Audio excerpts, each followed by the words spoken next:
तो नमस्कार, मैं उमेश गौतम, मध्य प्रदेश समाचार से। भारत एक लोकतांत्रिक देश है और इस बात का गुणगान पूरे देश के हर लोग हर सभा में करते हैं। वो चाहे प्रधानमंत्री हों या प्रधानमंत्री के नीचे वाले लोग हों, मुख्यमंत्री हों, नेता हों, लोकतंत्र की बात करते हैं। पर लोकतंत्र की जो सबसे बड़ी सुंदरता है वो है अभिव्यक्ति की आज़ादी या सत्ता के विरोध में कोई भी आंदोलन करना, अपनी बात रखना, इसकी पूरी आज़ादी होती है।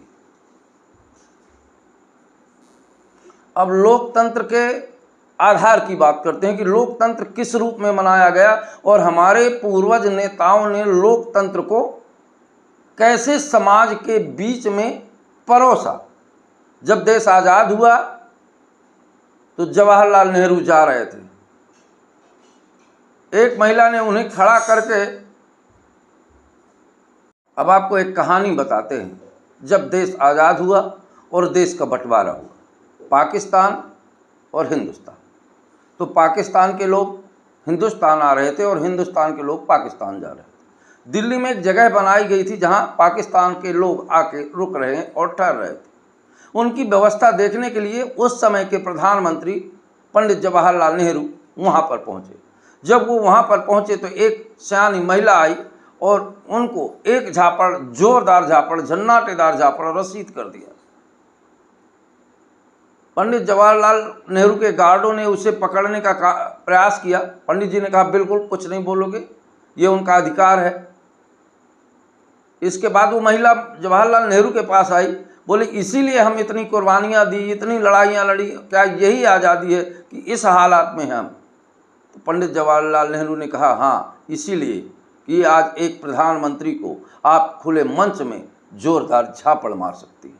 यह लोकतंत्र का परिचय दिया पंडित जवाहरलाल नेहरू ने और ये सादगी दिखाई।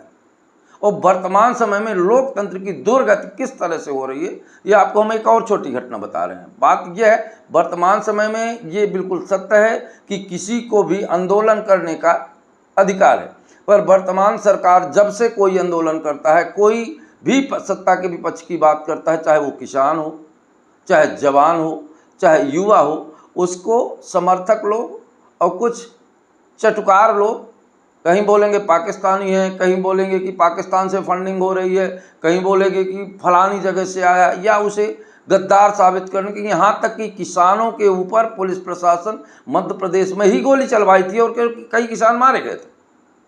आंदोलन को दमन चक्र के रूप में अंग्रेज लोग करते थे, पर वर्तमान समय में सत्ता में भी कई तरह की चाल खेल के लोगों को प्रताड़ित किया जाता है। किसानों ने आंदोलन किया था, सरकार ने उन्हें क्या तक नहीं कहा, पर किसान अपने दम पर अड़े रहे। अब हम बात करते हैं काकरोच पार्टी की। काकरोच पार्टी का आंदोलन के तहत कुछ लोगों ने, 4-5 लोगों ने जाकर अभिजीत को मंच पर झापड़ मार दिया, या यूं कहें कि काकरोच पार्टी के मुखिया को, उसको झापड़ मार दिया। अब ये यहाँ से अब आप समझ लीजिए कि अब उसे होगा क्या। और झापड़ मार, हालांकि उनके समर्थकों ने उसे उन लोगों को अच्छी तरह से सबक सिखाया। उसके बाद पुलिस उनको पकड़ी। जब वो ले जा रहे थे तो चिल्ला रहे थे, तमाम अभद्र शब्दों का उपयोग कर रहे थे और कह रहे थे हम राष्ट्रवादी। क्या राष्ट्रवादी व्यक्ति लोकतंत्र के मुंह पर तमाचा मार सकता है? या तो इन्हें राष्ट्रवाद का ज्ञान नहीं है, या राष्ट्र देश हित की परिभाषा का ज्ञान नहीं है, या देशभक्ति का अर्थ नहीं पता है, या लोकतंत्र के बारे में नहीं जानते। भारत एक ऐसा देश हो गया जहां लोकतंत्र की बेइज्जती करना लोग अपने आप को ताकतवर समझते हैं। और जो लोकतंत्र की बात करते हैं तो लोकतंत्र का सम्मान करना सीखें। हो सकता है कल आप सत्ता में न रहें और विपक्ष की पार्टी आए तो जो लोकतंत्र आप आज दे रहे हैं वही लोकतंत्र आपको बदले में मिलेगा। और लोकतंत्र की सुंदरता यही है, अभिव्यक्ति की आज़ादी और आम जनता से चुने हुए राजा। और इसको ही ईवीएम का जैसे दोष लगता है उसे भी ख़त्म कर रहे हैं। अगर कोई आंदोलन करता है उसे देशद्रोही कह रहे हैं या यूं कहें कि सत्ता के मन की बात करो, अगर सत्ता के विपक्ष की बात करते हो आप देशद्रोही हो, राष्ट्रद्रोही हो, तो मैं पूछना चाहता हूं उन कुकुरमुत्तों से कि राष्ट्र की परिभाषा और लोकतंत्र की परिभाषा यही है जहां अभिव्यक्ति की आज़ादी है। सरकार से सब कोई आंदोलन कर सकता है और सरकार तक अपनी बात पहुंचाने का सबको अधिकार है।